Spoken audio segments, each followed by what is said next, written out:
Welcome everyone to our new series, The Black Girl Write-Her. I am your host, Shaniqua Inspires. And listen, I am so honored to be able to present this series back again. We did it for the first time for Black History Month. And now we're kicking off Mental Health Awareness Month this month in May. And we are bringing forth some writers who have amazing stories, amazing testimonies that are going to help give you the encouragement that you need to help you get through any type of mental health struggle that you may be facing now, currently, or in the past even. So I want to go ahead and get us started just right. And I've got a friend of mine coming to share some words of wisdom and encouragement to each and every one of you. So I'm not going to sit here and try to hype her up. I'm just going to bring her to the stage. Please, everyone, meet my special guest for the Black Girl Write-Her series, Miss Beth. Hey, girl. Hey. Hi. Hey, Shaniqua. Thank you. Beth, it is so wonderful to have you on as a guest. And I feel like we've known each other, or let me say it like this, we've been in each other's space for quite some time. So I'm actually very honored to have you here so we can have this one-on-one conversation. Please, I know a little bit about you, but share with everyone who you are and what Miss Beth Brown is all about.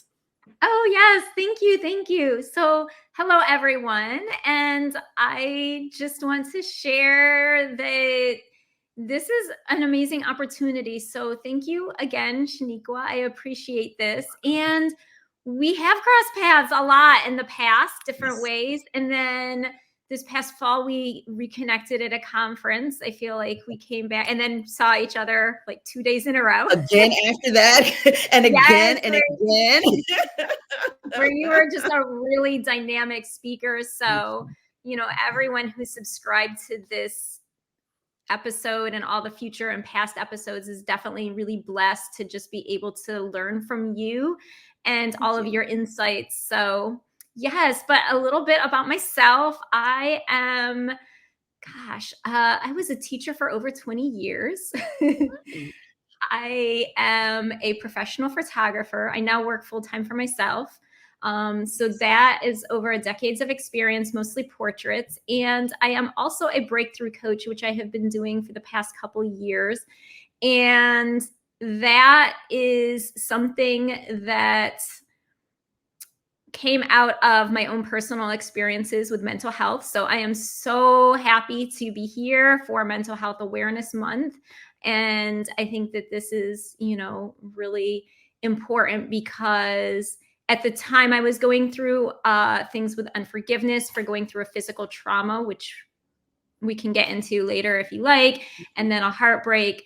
I was ashamed and I was quiet and I wasn't even telling God what was going on with me. Like he was oblivious to it or whatever, but I couldn't even, get it out or like even really deal with it. And it really, as it turns out, was not something that other people haven't gone through, So a lot of the shame I was feeling was unnecessary. And so I am so happy to be, chatting with you, and hopefully people from our conversation will get some relief and not feel so condemned, so self-condemned.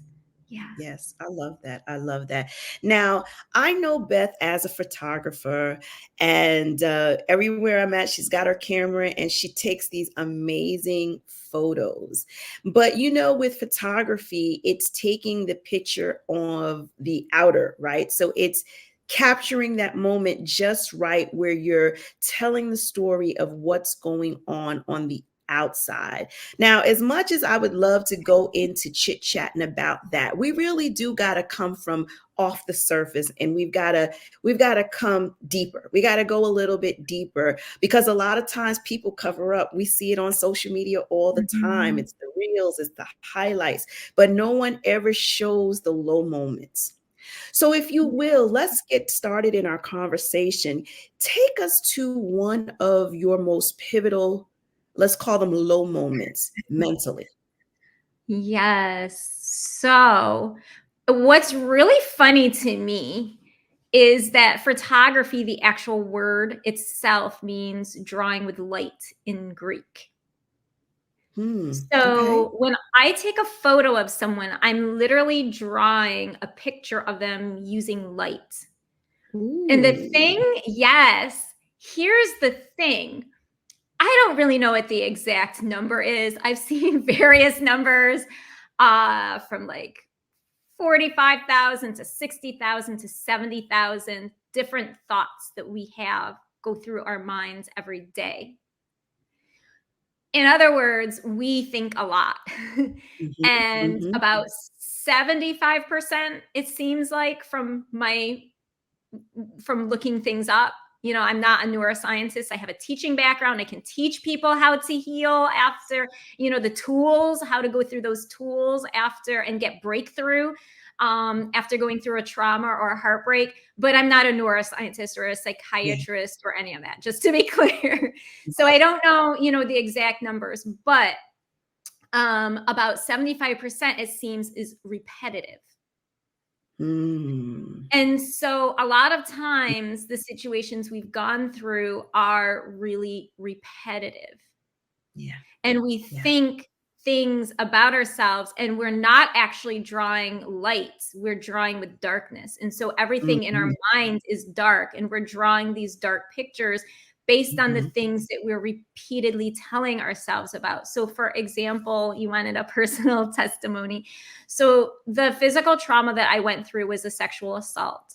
And there are different things. There's definitely different messages that women get from, like, it's not your fault, to other things like the woman asked for. What were you wearing? You allowed him in the house. You were in the middle of almost doing it, or you were even in the middle of the act. And now all of a sudden you want to pretend like this person forced themselves on you. So there's like Mhm. all these different, like it's a whole spectrum of things that we as women are told regarding sex. And particularly if someone has a faith background, I thankfully never went to a church, but I have literally heard pastors say that. And I personally even know someone who sat on a jury and was like, well, that person asked for it. Like Wow. I know someone personally, and they were like, well, that person sat on the man's lap earlier that evening. So, of course, we voted that he was Mhm, innocent. She asked for it. mhm, So, these are like all these different things that went through my mind. And when I started repetitively, mhm, um, so I just wanted to pretend the whole thing away and not deal with it. So, what I did was less than a month, I was trying to get to know someone new. How you hmm. think that went, Shanika? How did that go? Yeah. Not good. Yeah. Yeah. So, he had his own issues, but honestly, really, there was a lot that was going on with me. And so I was like, well, there's no way he could possibly like me. There's like no, like I felt, and he was Christian. So I was like, if he actually knew my story. So then I lied a little bit. It wasn't like a big lie, but it was still a lie. I said that I had the previous situationship had been Mhm, abusive. I said that he had attempted to sexually assault me, which is not the same thing as sexually assault, obviously. mhm, So I then had become a liar. So now the mindset is like, oh, a man who mhm, finds a wife finds a good thing. Beth, you're not his wife. You're not anyone's wife. You're not a good thing. You're a liar. Look at like mhm. the choices that you've made. Look at the judgment you made with like who you dated earlier, like just all of these things. And so everything that was repetitive was bad about Mhm. myself. And I did Yeah. some really crazy things with that guy that I would have never like I was acting in many ways out of my character. Yeah. Um yeah. So as a result, and I wasn't really honest. And so the breakthrough, the very, very first breakthrough that I got was I said out loud, it was actually like this workshop that I was doing, and no one was like paying attention to anything. But the prompt was, I forget the exact prompt, but it was like, what is the most thing that you've ever done that was the most shameful, or something like that. And so like I said it out loud, even though no one was paying attention because everyone was trying to sort through their own. I lied to the man that I love and others about what happened to me. And I felt like something broke. Like it felt like a release. And it was the first time I said it out loud. Well, I actually said I was raped and I lied. So I had never said that out loud. I had never really even wanted to admit it, but that was actually really, it took me about 3 years because I was kind of stubborn. I really didn't want to deal with things. And I also didn't really know how to deal or sort through things. And then in specifically around forgiveness, which is how I ended up writing a forgiveness journal, which is the first book that I've written.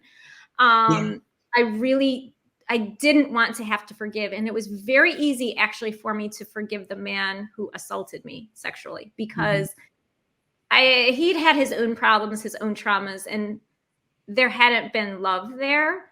Like I had been entertaining myself, keeping myself busy. I get it. It was like a different type. Like I was just like, you know what? It's a lot easier to forgive him, but to forgive myself. And then the man who was eventually like 6 months later on New Year's Eve, like, I don't want to be with you. It's like, what? You said you liked me. Yeah. That I was insistent on not forgiving him. And it took me about 3 years. But the very first step was just being honest. I had to be honest with. Now, Beth, I wonder, and not that I want this to turn into a therapy session, but I'm hearing you talk, and I wonder if, and you can answer this for us if you have realized it, was the pressure more on the fact that you lied or the fact that you had been assaulted? Yes, you really hit a lot on the nail on the head with that. So there are many things that I am. One of them had never been a liar. I have done things, and that like my dating history is not always like stellar. I've cheated on different people, and then I would go to them and be like, "Hey, I cheated." I have always been honest. No. Yeah, you know what I was doing earlier tonight, it was not with you. I mean, I have always been honest.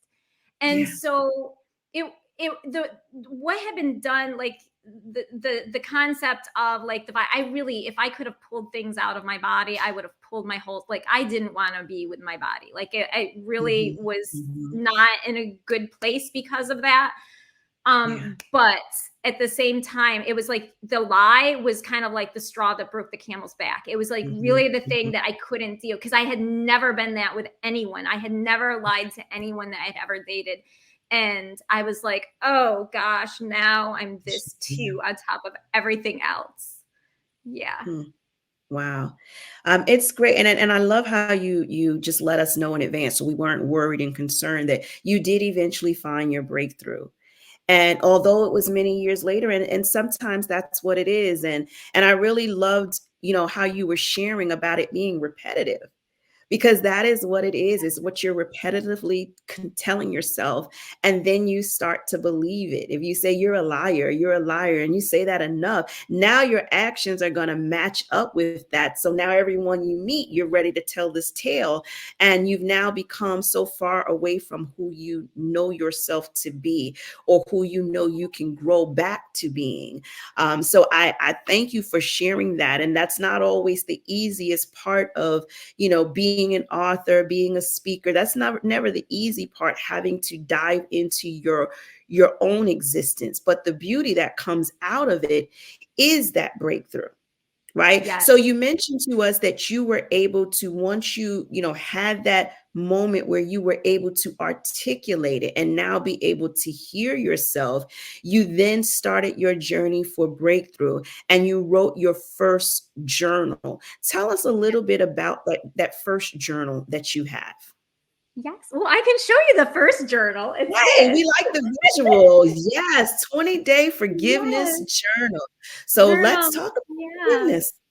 Yeah, Yes, let's talk about it. It is literally, I keep telling people, is literally the best self-care gift, best self-love gift, however you want to put it, that you will ever give yourself. Um, and if it's something that you're doing in terms of not self-forgiveness, for forgiving someone else, a lot of people don't understand forgiveness, and they think that if I forgive that person, then I can't get justice, or that I have to be quiet, or that I'm a doormat. But forgiving someone does not mean that you don't talk about it. It doesn't mean that when you forgive them, or even yourself, that it's like back to business as usual. Like there has to be some mm, sort of new boundary or some new shift that happens. And when I designed this journal, let's see if I can like flip through it, like so you can I see love a little it. bit. I Oh, tried to nice, make it look very lifestyle like, nice. because our mental health, our thoughts, it's really a lifestyle. Yeah. And Mm-hmm. it took like a lifetime to like learn Mm, different repetitive things. And we have learned things since when, preschool maybe, but at least kindergarten. You learn that it's not okay to make mistakes. And you mhm. learn immediately that you make a mistake, you don't get a scratch and sniff sticker. Okay, so I went to school in the 80s. If I did really good, I got like a little grape scratch and You sniff don't you sticker. don't get the gold star, you don't get the ribbon, you don't get, all of the accolades for when you do abide by doing the right thing. Yeah, I get it. Yeah, so you get those things, but then when you make a mistake, it's like that's it. And you might get in trouble at home. You might Mhm. get in trouble by I mean, you're not really in trouble by the teacher, but it's like a disapproving feel. And it doesn't mean we should just go around like messing things up all over the place intentionally, but Right. like we learn from like such a young age that like let me just be really careful not to mess this up. Mhm. And so I'm a recovering perfectionist. That's like a lifestyle Mm. of learning how to transform and those repetitive thoughts. What is 75% of my thought process like? And I mean, you could journal it. You could note it down. Like, what did I think about in the last hour? Write all the things you thought about, and how many of them are, or just even, paying attention. How many of them are, I can't believe I did that again. Oh, I can't do this. This is too much. And sometimes it is too much and you need support. But Yeah. there's so much that goes on in our head, and it's really like a lifestyle. Like it was like a lifestyle of going to school and different things growing up, Mhm. and different households teach things differently, Yeah. for messing up. And sometimes you don't even mess up, you just look a little confused and you might get like smacked upside the head. So every household is different, even in how um How they treat people mistakes, are raised. right? Yeah. Yeah, it's so it's like a lifetime to build, and it's like a lifetime to recreate, and it's really recreating and rewriting our stories. Like we're all authors. Exactly. And I like that because, people often think it takes a lifetime to learn something. Like this is the way I've been doing it. I've been doing this all my life like this. But yeah, sometimes that's not going to carry you the next couple of years of your life. Sometimes you do have to unlearn in order to not even to relearn, but to learn it a different way. So to take on a new level of understanding. And that's why I'm such a big mental health advocate. I'm such a big mindset shift advocate, because it literally is the secret sauce to our breakthrough. So what I'm hearing you say is that you learn how to take a situation, whether it was because you were trying to be perfect, but you broke that mold and you said, you know what, there is power when I learn to forgive myself and Yeah. others. And I want to make certain I highlight that Yeah. self. Because Yes. everybody, okay, you can turn the other cheek, you can forgive the other person. And that's one of the reasons why I asked you that question about whether it was the fact that you lied, or was it the actual assault that was the heaviest weight that you were bearing. Because a lot of times it's easy, we can forgive the other person no matter what they did to us, we can forgive them, but did you forgive yourself? And I Yeah. think we need to learn how to do self forgiveness before we can offer up forgiveness to someone else, because it really doesn't mean much if you Yes. haven't forgiven yourself. Yes. That actually was eventually, well, I feel okay. So let me try to do this one step at a time. Mhm. So obviously, I was not liking the way things were going in my life.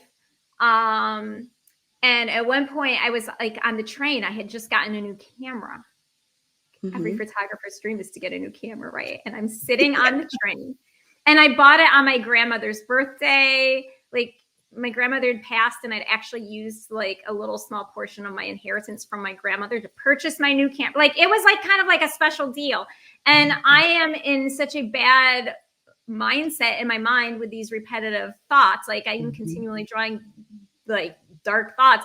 Now I'm Yeah. on the train with my new camera that I'd even gotten on my grandmother's birthday as yeah, crying and going, God, you are welcome to take me out anytime. I was never suicidal, but yet I was like talking to God about these. So this is where like things are a problem, when we don't forgive ourselves and when we keep focusing on like I'm not perfect enough, or those repetitive thoughts. Like, it can take Yeah. away the joy from something that should be joyful. Yeah. um because you can still have joy and sorrow. But I Yeah. mean, what I was really doing was I was grieving, and I didn't realize I was grieving. That was Mhm. like another thing. Like, a lot of times forgiveness and grief go together, because you're grieving the loss of something and you'll never get it back. Mhm. Now, it doesn't mean that the relationship can't be reconciled. And, I that is absolutely possible. But even when the relationship is reconciled, it's still not what it was. Like, Mhm. that original dream has died, Right. and you're And building a sometimes new. that's not a bad thing, right? Yeah. You have to die of self. You have to Yes. die of the old ways. You have to have that crucifixion to purify you, so Yes. that you can take on these new thoughts. Yes. Yes. So, and it's okay, because that thing wasn't really right anyway. So it's Mhm. okay, but there's still that loss that you're grieving, even if you're rebuilding and building this new story and writing this new story. But at the time, I didn't realize that. But what helped start to shift, aside from the initial honesty and having to face it and being honest, was curiosity. I Mm. was like, what would happen if I did try a couple things differently? So, Hmm. like, what if I shifted my attitude? What if I did shift my thoughts? What if I tried this? What if I tried that? So it was actually curiosity that kind of like got the ball rolling even more. I love it. Um, and so I really didn't know what I was doing. I knew, I this is not any shade for therapy, right? But I Mhm. knew myself as a perfectionist. If I went to therapy, I would be like, okay, hi, I'm here for some help. You would have Get performed. through it, and I'm going to perform my way Yeah. right through therapy. I'm going to be your star student, Yeah. and then I'll leave and be as broken as ever. Like, Mhm. I didn't know enough about that myself to know that wasn't really going to support me. So I would ask God, like, what do I do? Like, what do Mhm. I do next? And so there were like different things that He led me through over um, the course of 3 years. But a lot of it was just, I had to be curious. Like, what would my life look like even if I did forgive myself? What would my life look like? And what could happen with the relationship, with the man who broke my heart? We're still friends to this day. Nice. We're not together, but Yeah. you know what Yeah. I'm saying? Like, when you get curious and you let God lead you, and you're open to things, things don't always get written the way you necessarily. And then that was what I thought, also a misconception I thought about forgiveness was that it meant that I had to get what I wanted the way I wanted it. Wow. But Yeah. it doesn't, and we don't always get what we want because what we want is always not the best. And I know that sounds like, okay, I've heard that before, Right. but it's Right. so true. Yeah. So yeah, I was kind of being a little bit of a spoiled brat. Listen, I think we all have that because I know I can say for myself, I Yeah. have spoiled brat tendencies and I want what I want when I want it. And sometimes you don't get what you want. And you have to learn how to be okay with that. And you have to forgive yourself for either conceding and saying, you know what, God, let you be God, or, you forgive yourself for whatever it is, for the thought processes that you had in the past, because you didn't know what you know now. So you can't hold yourself accountable to the same standards because it's like yesterday, I didn't know what I know today. Today, I know new stuff. Yeah. Right. So it is about the accountability and then forgiving yourself for not knowing what you didn't know. Or even if you knew, you were just being stubborn. Yeah. Right. You didn't want the help. You wanted to sit in the mess a little while longer. It reminds me of like when a kid, when they soil themselves, right? And you're trying to convince them now to come on, let's get that stuff off of you. Let me change your diaper. And they're running around the house. Why? Because it's warm. Yeah. They like, okay, the hard part was getting it out, but now I'm comfortable in my mess. And they literally just want to sit in their mess for a little while. And sometimes it's like that. And you've got to be willing to forgive yourself for the season where you wanted to stay in the mess and Yeah. your actions kept you in the mess. But I love how you started the conversation off with the definition of photography, right? It is about shining, like drawing the light in. And when you forgive, it literally does that. It literally does that. So It you've got that first journal talking about one of my favorite F words, yes, which is forgiveness. forgiveness. And now you've got another book that you just recently released that deals with another F word. What's up with you and these F words? I mean, I just like F words.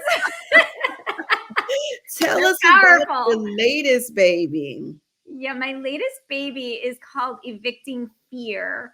And it's funny the analogy you just shared with everyone because a lot of what again, I'm a coach, I'm a breakthrough coach. So people, work with me to get breakthroughs, Yes, but I am not a therapist. However, I just always want to make it really clear. I know. Here's the thing, a lot of maybe, I don't know, 95 to 99% of like a lot of our struggles, whether we know it or not, I personally feel is fear based. So forgiveness, even at its root, has a lot of fear. Like, what will happen if I forgive this person? Mm-hmm. I'm opening myself up to being hurt again. Yes, and you are, and that's true. However, as a breakthrough coach, and I know you as also a coach, right? We teach strategies and tools and techniques so that doesn't guarantee you'll never get hurt again in life, right? It's life, but like how to really protect your heart and protect yourself in a healthy way, right? Wow. So a lot of what we struggle with is fear. And you were giving the example of the baby, and the Mm-hmm. baby is like, no, I'm comfortable in my mess. And a lot of times we have lived in a mess for a lifetime. Yeah. So going back to the forgiveness, which is still related to the fear, when I started going through things and looking at different things, even now, right? Like my intense healing journey, that was like 3 years. But even now, God will like point things out and be like, yeah, Beth, you're being a little proud here and you're being a little manipulative there. And, that perfectionism is getting you again. Yeah. Yeah. but, but, so there's other things that like have come to my attention. Like, forgiving was not an issue that just came up as a result of that trauma and that heartbreak. Mm-hmm. I had years of unforgiveness towards Mm-hmm. my paternal grandmother Mm-hmm. for how she had done some things. So it had been a pattern. Yeah. And we get so comfortable in our patterns. Sometimes, one, we don't even recognize them because it just seems normal. And two, then when we recognize them, we're like, okay, that's great. But then we're freaking out because we're trying something new. Yeah. It's like someone who's been dating and they had a really bad experience, right? And now, like, someone comes into their life that is really the right person and really genuinely loves them, and they're like, oh, this doesn't feel right, this must be wrong, I am freaking out, I'm scared. So a lot of fear, and even with forgiveness, but a lot of the thing to fight fear is going back to those repetitive thoughts. We literally, whatever it is, and that's, I don't have the journal because it literally went on Amazon on Wednesday, so I don't have any other copies yet. But we're comfortable where we're at, and sometimes we're afraid to go into something else. A lot of times business owners, there's like a lot of fear around stepping out. Yeah. And actually that's how I started this journal. The Evict Fear was, I lost my job due to discrimination and I was not financially ready. But my best friend was like, girl, how are you not losing your mind? Wow. What's wrong with you? How are you not losing your mind? And so I did have a bit of advantage. I already had a lot of tools from the whole healing process I had gone through a few years before. But then there were some new things. And so that's really, the Evict Fear is based off of like the steps and the things that I did and have done in the past 2 years of, and it's been a while, 2 years. I can imagine. Yeah. I can imagine, but there's so much growth that can happen when you evict fear, right? And when you set yourself into a position to forgive. And there, it's freeing, right? It is very, very freeing. It's liberating, but it's a journey. So I'm grateful that you've pinned that journey, because a lot of times we go through the journey, but we don't show people, right? We don't leave the breadcrumb trails. Like you said, you're a teacher by nature, so you teach. So you had the sense to say, you know what, I've gone through something, let me pin it, let me help other people. So that's where I want to gear our conversation. So I love the forgiveness part. I love the understanding fear. But now I need you to teach, because yes, we know the major podcast that this stems from is the Black Girl Encourage Her. So we got to leave people with some action steps. We've got to leave them with some tools to feel encouraged so that they can take these necessary steps, right? And yes, your journals that you've created are going to be the roadblocks, it's not roadblocks, like the stepping stones that is going to help them to get to where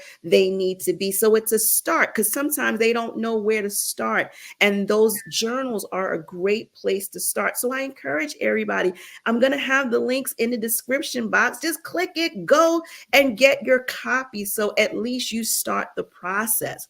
But I want to tap into the teacher, the transformation coach. I want to talk about leveling up with Beth. Like, come on.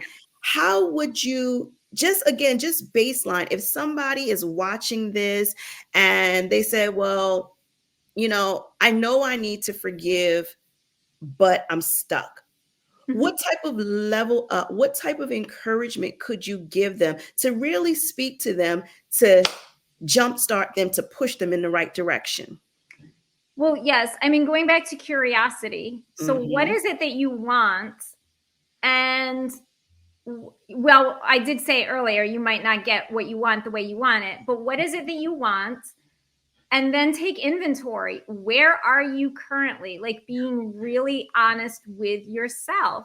This is what I want, and this is where I am right now. And okay, what are some things that I could do? Where can I like take this thing over here that's not serving me, and what can I replace it with in order to get me here where I want to go?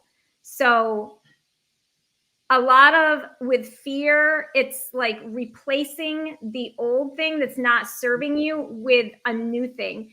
I take a lot, everything is based on biblical precepts and principles.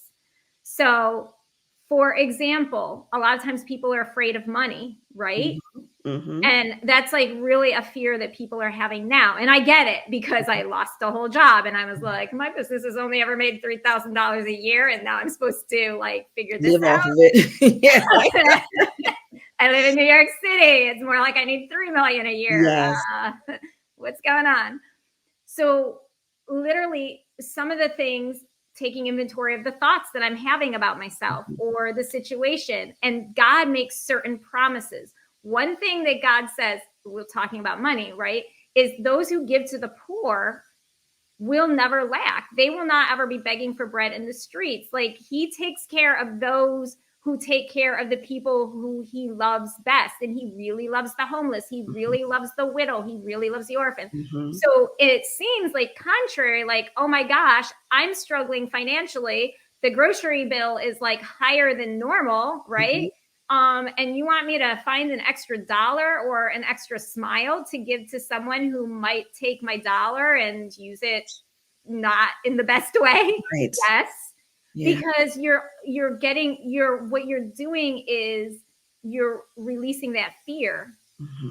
There's a lot of, I think what makes me stand out a little differently. I felt that. Yeah. Right. Yeah. Releasing that fear. I felt that. What makes me stand out a little bit differently from other coaches is that I do teach the spiritual. We are mind, body, and spirit. And a lot of times, and I guess now I will speak more like to your faith-based Christian audience, because if you don't have a belief in God or Jesus, then it's, I don't expect everyone to believe the same thing I do. But God says he will have no other gods before him. And there's like a whole lot of things that he says will happen that are not blessings if we put other gods in front of him. And a lot of times, one thing that I realized was I was looking to my job, my paycheck. I didn't even know it was an idol. I did not even realize that. Yeah. I have to be really careful. Like these are for sale and all that. And this is part of how I earn, my income. But this is not my source. My business is not my source. Come on now. And so there's a lot of things that sometimes we have been holding on to spiritually that are idols.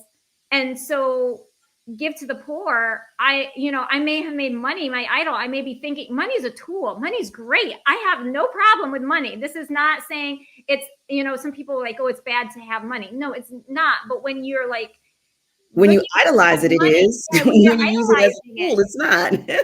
and you don't realize how much you idolize it until you have to give it. And you might be giving it to someone who's not going to, but hey, I've always, I haven't always used money properly either. We've all misused money at some point. Like I have definitely bought shoes when I should have been buying the electric bill. Yeah, exactly. Exactly. So all of that to say is like when you give something away, when you give your time away, our time can become an idol and be like, I don't have time for that. Yes. And it's important to take time for self-care and to nurture ourselves and all of that, right? So I'm not saying just neglect yourself and don't take time for yourself, but sometimes we are like stingy with our time and we don't want to give someone time. Well, then maybe time is an idol. Maybe I made myself an idol. Yeah. With all my self-care, because now I'm just self-caring it up all day, 24/7. And now I ain't got no time for nobody else. Any time for anyone except the beach. Yeah, I get it. Yeah. So these things, but God talks about the blessings when we put him first. He's like, put me first and all of these things shall be added unto you. So a lot of times we have to get rid of the things that we're worshiping. And if we're not willing to get rid of it, but we're telling God that we want to be used by him, he'll get rid of it for us. Yeah. Sometimes I'm like, like into relationships, he says, okay, you're doing the wrong thing with that person. Let me just pick them up and move. That's why he didn't want you after 6 months in. You thought everything was going well. So God ain't doing, it's not the way I wanted it to go. So we're going to move him. Now he's over there. Right. So you're totally right, man. You definitely We're bringing some major points in, but I love how you started it out. It really is about introducing the light. Yes. Yes. And what is it that you can do to replace that record that's on, replay, like what words could you replace it with that? So I'm putting up your social media handles. You're on Instagram, you're on LinkedIn. For those of you who are on LinkedIn, we want you to make certain that you connect with Beth Brown. I have the YouTube channel going up. All of the links to the books are going to be in the description box. Please support. And not because we're trying to help Beth pay her electric bill or get a new pair of shoes if she chooses to, right? But it is about us reaping. And I've been talking lately about the reaping and sowing principle. And it's like you're literally sowing a seed, not into Beth, No. but into yourself. Yeah. You are worth getting the tools and the resources so that you can level up, right? You're worth that so that you can get broken free from, the struggles of eviction and of fear, evicting that fear, and of forgiveness, of should I forgive, should I not forgive, and what if I do this? And no, we've got to break some chains and prepare ourselves. And Miss Beth can help you draw the light in, as she started out by sharing with us. So please, you all, make certain that you connect with Beth, whether you want to work with her one-on-one, you want to sit and glean with her, you listen to her, what she's got going on her YouTube channel. And this way you can level up. Beth, before we go, is there anything that you'd like to share with the audience? I think I just want to go back to the curiosity part again. Mm-hmm. It is so important. That's how we grow and develop so quickly when we're children. Like you look at a baby, they're looking around, they're observing. The first 7 years of our life, we're just like observing and taking things in. And then suddenly, all of a sudden, now after 7, we seem to like know everything. Right. But be curious, like really like go back, like play, play is a really powerful thing. Obviously, as a 20-year-old or a 30 or 40 or 50 or 60 or 90-year-old, you're going to play a little bit differently, but do fun things, because that even sparks that like new experiences. And as you're getting out and you're doing new experiences, you're starting to think things differently. You're starting to shift, put yourself into places, be curious, like put yourself into places. If you don't like art, just go to the art museum for like an hour one day, just out of curiosity. Mm-hmm. If you don't like sports, go to a basketball game anyway. Like, what's it going to do? Like, there's always something you can learn everywhere, right? So get out and be curious, and ask questions. And God is really ultimately our ultimate healer.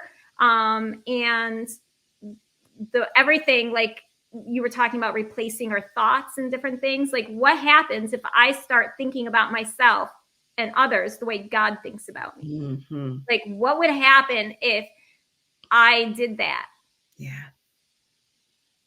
Freedom. So be curious. Mm-hmm. It is so powerful. And we don't have to take ourselves so seriously. And people also think healing, it's too much. I don't have time for it. You only need 20 minutes a day. Like literally 20 days and 20 minutes a day, it will literally change your life. Yeah. You don't even need all the time in the world. I love it. I love it. Thank you so much for sharing with us. Beth, hang out for just a second. Okay. Let me give the people their marching orders. Yeah. I got to get this journal, the 20 Days to Forgiveness and the Evict Fear Journal. You got to go and get this. You're worth it. Your future is worth it.